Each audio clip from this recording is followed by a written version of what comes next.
అండి, అందరికీ నమస్కారం. పిల్లలకు వేసవి సెలవులు స్టార్ట్ అయ్యాయి కదండి. మరి సమ్మర్ హాలిడేస్లో మీ పిల్లలకు మీరు ఏం నేర్పిస్తున్నారో తప్పకుండా కామెంట్ చేయండి. పిల్లలకు హాలిడేస్ అనగానే మనకు ఇయర్ అంతా వాళ్ళు కష్టపడి ఇంకా హాలిడేస్ వస్తే రిలాక్స్ అవుతారు, వాళ్ళకు అలా ఉంటుంది. అయితే మనం కూడా దాన్ని గమనించాలి. మార్నింగ్ టు ఈవినింగ్ వరకు వాళ్ళని చదువు అని ఈ హాలిడేస్లో కూడా మనము వాళ్ళని ఇబ్బంది పెట్టొద్దండి. వాళ్ళకి డైలీ 1 hour లేదంటే 2 hours, ఈ మార్నింగ్ 1 hour, ఈవినింగ్ 1 hour అలా పిల్లలకు కోచింగ్ ఇప్పించిన, ట్యూషన్స్ పెట్టిన, లేదంటే మీరే మీ పిల్లలకు చెప్పండి. మీకు టైం లేకపోతే వాటి మీద డిపెండ్ అవ్వండి, కానీ మీకు టైం ఉంటే మాత్రం మీరే పిల్లలను కూర్చోపెట్టుకొని వాళ్ళకి ఏ సబ్జెక్ట్లో అయితే వీక్ ఉన్నారో ఆ సబ్జెక్ట్లో వాళ్ళకు మీరు ఆ సబ్జెక్ట్ని మీరు చెప్పండి. లేదు మేము ట్యూషన్స్ పెడతామంటే ట్యూషన్స్ పెట్టినా మీరు అబ్జర్వ్ చేయండి, వాళ్ళు నేర్చుకుంటున్నారా లేదా, జస్ట్ అలా పోయి వస్తున్నారా, అది కూడా మీరు గమనించండి. మరి మనం తెలుగు విషయానికి వస్తే పిల్లలకు 2 అక్షరాల పదాలు నేర్పిస్తున్నాం కదండి. ఈ 2 అక్షరాల పదాలు కొన్ని నేర్పిస్తే మనము మా వరకు నేర్పించాము. యా, రా, లా, వా ఈరోజు నేర్పిద్దామండి పిల్లలకు. మిగతాయి నెక్స్ట్ వీడియోలో ఎలా పిల్లలకు నేర్పించాలనేది అయితే నేను వీడియో తీస్తానండి.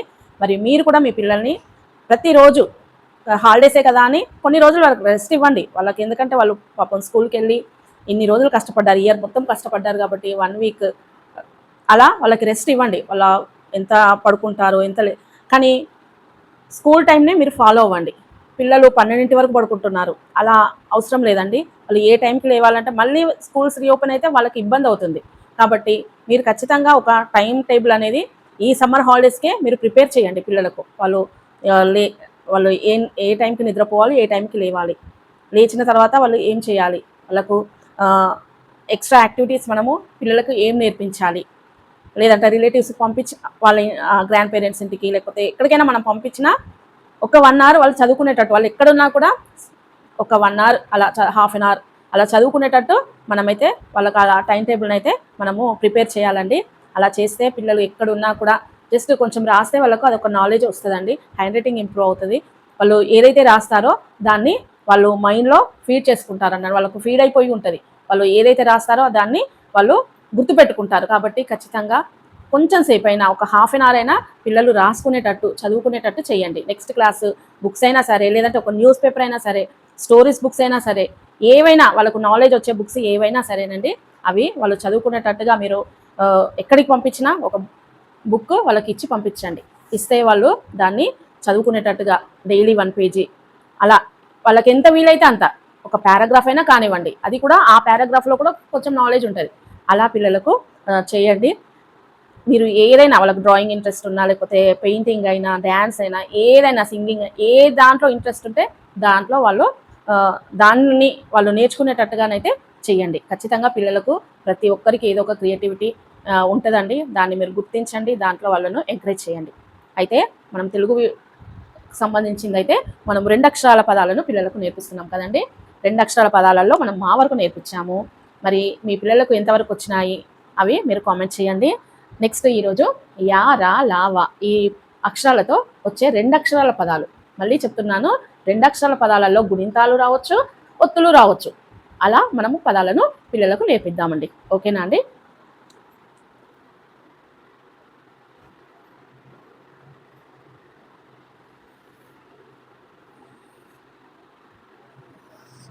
ఈరోజు యాతోని మనకు ఏం పదాలు వస్తాయి పిల్లల్ని అడగండి. యాతోని మనకు అలాంటి గుణింతాలైనా రావచ్చు, ఒత్తులైనా రావచ్చు. అవి ఏం పదాలు వస్తాయో మీరు కామెంట్లో తెలియచేయండి. అవి ఎన్ని పదాలైనా కానివ్వండి, పిల్లలు ఒక్క పదం చెప్పినా కూడా మంచిది. చూడండి, యాతోని మనకు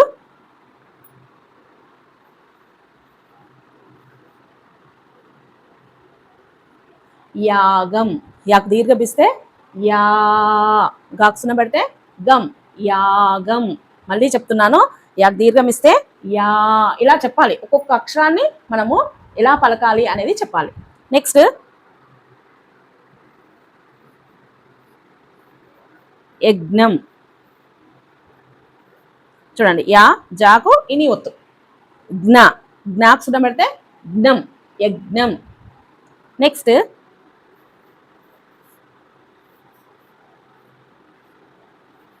యోగం. యాకొత్తం దీర్ఘం ఇస్తే యో, గాక్సున పెడితే గం, యోగం. నెక్స్ట్ యాక్స్ను పెడితే ఎన్, తాకు రావత్తిస్తే త్రాక్స్ను పెడితే త్రం, యంత్రం. యాక్స్ను పెడితే ఎన్, తాకు రావత్తిస్తే త్రాక్స్ను పెడితే త్రం, యంత్రం. చూడండి, యాగం, యజ్ఞం, యోగం, యంత్రం. ఇలా పిల్లలకు నేర్పించండి యాతో వచ్చేవి.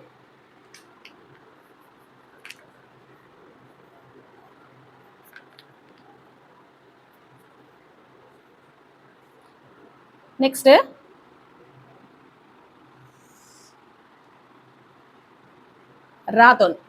రాతోని మనకు ఏం పదాలు వస్తాయి ఆలోచించండి. పిల్లలకు ఆలోచించి వాళ్ళు ఏ పదాలు చెప్తారో అవి పిల్లల చేత రాయించండి. రాతోని మనకు రమ్ము, మనకు ఒత్తులు రావాలని చెప్పాం కదా. రా, మా కొమ్మిస్తే మూకు మా ఒత్తిస్తే మూకు మా ఒత్తిస్తే రమ్ము. ఇక్కడ మనకు తేడా తెలవాలి. మూకు మా ఒత్తిస్తే రమ్ము. నెక్స్ట్ దీర్ఘం ఇస్తే రా, వాగుడిస్తే వి, రావి. దీర్ఘం ఇస్తే రా, వాగుడిస్తే వి, రావి. దీర్ఘం ఇస్తే రా, మా కొమ్మిస్తే రాము. దీర్ఘం ఇస్తే రా, మా కొమ్మిస్తే రాము. నెక్స్ట్ రాకేత్వం దీర్ఘం ఇస్తే రే, గా కొమ్మిస్తే రేగు. రోదా, రాకోత్వం ఇస్తే రోదా. నెక్స్ట్ మనకు రోలు, రాకోత్వం దీర్ఘం ఇస్తే లాకొమ్మిస్తే రోలు. ఇలా ఇంకా చాలా పదాలు ఉంటాయండి. అవన్నీ కూడా పిల్లల రౌతు, రాకౌత్వం ఇస్తే తాకొమ్మిస్తే రౌతు. ఇలా మనము చాలా పదాలను పిల్లలకు నేర్పించవచ్చు అండి. చూడండి, రమ్ము, రావి. ఇక్కడ రెండు గుణింత అక్షరాలే. దీర్ఘం ఇస్తే రా, వాగుడిస్తే వి, రావి అని చెప్పాలి. మనం అలా నేర్పించాలి. రావి అని నేర్పించొద్దు. దీర్ఘం ఇస్తే రా, వాగుడిస్తే వి, రావి. దీర్ఘం ఇస్తే రా, మా కొమ్మిస్తే రాము. రాకేత్వం దీర్ఘం ఇస్తే రే, గా కొమ్మిస్తే రేగు. రాకోత్వం ఇస్తే రోదా. అంతే. ఇది రో అని పిల్లలు చదివితే అది తప్పు. రాకోత్వం ఇస్తే రోనే అవుతుంది. రాకోత్వం దీర్ఘం ఇస్తే రో అంటే పిల్లలకు ఇవి తెలవాలన్నమాట. ఎలా చదవాలి అనేది పిల్లలకు రావాలి. సో మనం పిల్లలకు ఇలా చెప్పాలి. ఇవి రాకు సంబంధించిన పదాలు. నెక్స్ట్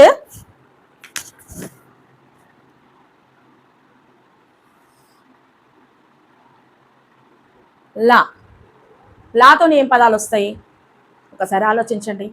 చూడండి, లాతోని మనకు ఏం పదాలు వస్తాయి. లాతోని మనకు చూడండి, దీర్ఘం ఇస్తే లాగుడిస్తే లాలి.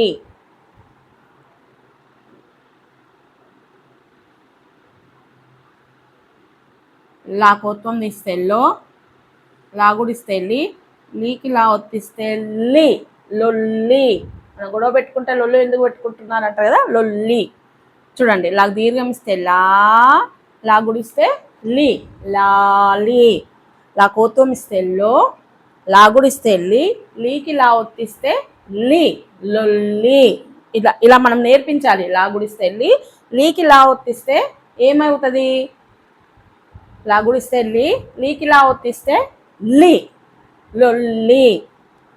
మనం ఇలా పిల్లల్ని అడగాలి. లాకోత్వం ఇస్తే ఏమవుతుంది, లాగుడిస్తే ఏమవుతుంది, లీకి లా ఒత్తిస్తే ఏమవుతుంది, లొల్లి. ఇలా పిల్లలు చెప్పగలగాలి.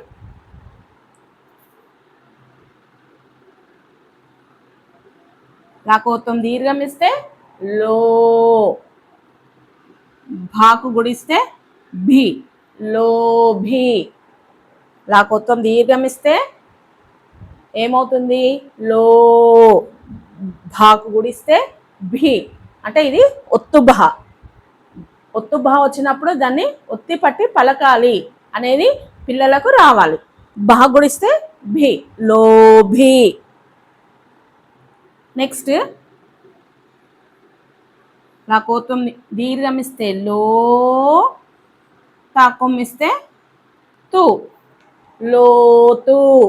చూడండి, లాలి, లొల్లి, లోభి, లోతు. ఇంకా మీకు ఏం పదాలు వస్తాయి? ఇంకా మనము ఆలోచిస్తే చాలా పదాలు ఉంటాయి. అవి మీరు కామెంట్ బాక్స్లో నాకు తెలియచేయండి. మీకు ఇంకా కొత్త పదాలు ఇవి కాకుండా కొత్త పదాలు ఏమొస్తాయో మీరు ఒక్కసారి ఆలోచించండి. మీ పిల్లల చేత ఆలోచింపచేయండి. అవి కామెంట్ బాక్స్లో మీరు రాయండి. నెక్స్ట్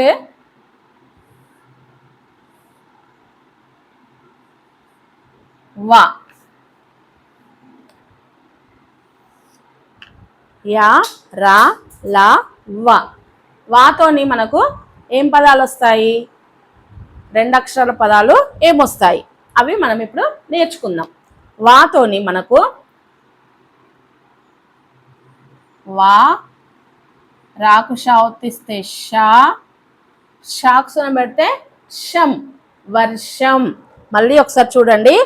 వా, రాకు షా ఒత్తిస్తే ఏమవుతుంది? షా, షా. షాకు సున పెడితే షం, వర్షం, వర్షం. నెక్స్ట్ వర్షానికి ఇంకొక పేరేంటి? వాన. చూడండి, ఒక దీర్ఘం ఇస్తే వా, నా, వాన. ఒక దీర్ఘం ఇస్తే వా, నా, వాన. వాగుడిస్తే వి, దగ్గుడిస్తే ది, విధి, విధి.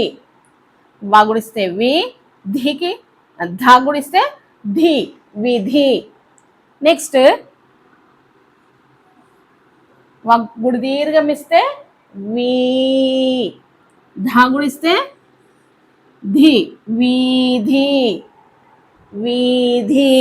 విధి అంటే పని, వీధి అంటే మనకు ఒక ఊర్లో మనం ఒక్కొక్క ఏరియాకు ఒక్కొక్క పేరు పెట్టుకుంటాం. రామన్న వీధి అంటే ఆ ఏరియాలోనే వాళ్ళ ఇల్లు ఉంటుంది. మనం అడ్రస్ చెప్పేటప్పుడు వీధి పేరు కూడా చెప్తేనే ఇల్లు మనకు తొందరగా దొరుకుతుంది కదండి. కాబట్టి అలా అన్నమాట. వీధి, రామన్న వీధి, లక్ష్మణ వీధి, రెవెన్యూ కాలనీ, అలా మనం కొన్ని కాలనీస్ పెట్టుకుంటాం కదా, దాన్ని వీధి అంటాం. చూడండి, వర్షం, వాన, విధి, వీధి. నెక్స్ట్ వీణ. చూడండి, వీణ, వీణ. వర్షం, వాన, విధి, వీధి, వీణ. ఇలా ఇవి 2 అక్షరాల పదాలండి. మరి ఈ 2 అక్షరాల పదాలను మీ పిల్లలకు నేర్పిస్తారని అనుకుంటున్నానండి. ఇవే పదాలు కాదు, మీకు ఇంకా కొత్త పదాలు ఎన్ని వస్తే పిల్లలకు అన్నీ నేర్పించండి. పిల్లలకు మనకు కావాల్సింది ఏంటంటే మన భాషను ఎలా చదవాలి, ఎలా ఆలోచించాలి, ఎలా మాట్లాడాలి, ఎలా రాయాలి, వీటినే మనం బేస్ చేసుకొని చెప్తున్నాం. కాబట్టి ఖచ్చితంగా వీటిని ప్రాక్టీస్ చేయించండి పిల్లల చేత. ఖచ్చితంగా పిల్లలు రాయగలుగుతారు, చదవగలుగుతారండి, ఆలోచించగలుగుతారు. ఇంకా వీటితో ఏ పదాలు వస్తాయి అనేది ఆలోచించగలుగుతారు కూడా. చదువుతారు, రాస్తారు, ఆలోచిస్తారు. ఇవన్నీ కూడా చేయాలి. కాబట్టి పిల్లలకు మనము మంచిగా ప్రాక్టీస్ చేయించండి. మీ పిల్లలకు తెలుగు భాషపై పట్టు వచ్చేటట్టు చూడండి. చదవడం, రాయడం ఇవన్నీ కూడా కరెక్ట్గా వచ్చేటట్టు చూడండి. వాళ్ళు ఇంకా ఎక్కడైనా పేపర్ చదవాలన్నా, ఎక్కడ తెలుగు బస్ స్టాండ్లో కానీ, రైల్వే స్టేషన్లో కానీ, ఎక్కడైనా బస్సుల మీద పైన పేర్లు ఉంటాయి కదండి, అవి చదవడానికి కూడా ఉపయోగపడతాయి. తెలియని వాళ్ళకు కూడా పిల్లలు చదివి ఇది ఈ ఊరికి బస్సు వెళ్తుంది అనేది కూడా పిల్లలు చదివితేనే కదా, వాళ్ళకు వస్తేనే కదా. వాళ్ళు ఒక ఊర్లో మనం బస్సు ఎక్కిస్తే వేరే దగ్గర దిగాలన్నా వాళ్ళు మనకు చదువు వచ్చి ఉండాలి. కాబట్టి ఖచ్చితంగా పిల్లలకు ఇవి అన్నీ కూడా నేర్పించండి. తెలుగు భాషపై పట్టు సాధించేలా మీరు కృషి చేయండి. తల్లిదండ్రులుగా మీరు మీ పిల్లలకు నేర్పించండి. ఓకేనా అండి? మరి ఈ వీడియో మీకు నచ్చిందని అనుకుంటున్నాను. ఇది మీకు యూస్ఫుల్ అవ్వాలని కూడా కోరుకుంటున్నాను. మీకు నచ్చితే కనుక లైక్ చేయండి, షేర్ చేయండి, సబ్స్క్రైబ్ చేయండి. మరికొంతమందికి మీరు లైక్ చేస్తే ఈ వీడియో మరికొంతమందికి వెళ్తుందండి, అది వాళ్ళకి యూస్ఫుల్గా ఉంటుంది. ఓకేనా అండి? మరొక మంచి వీడియోతో మీ ముందుంటానండి. బాయ్ అండి.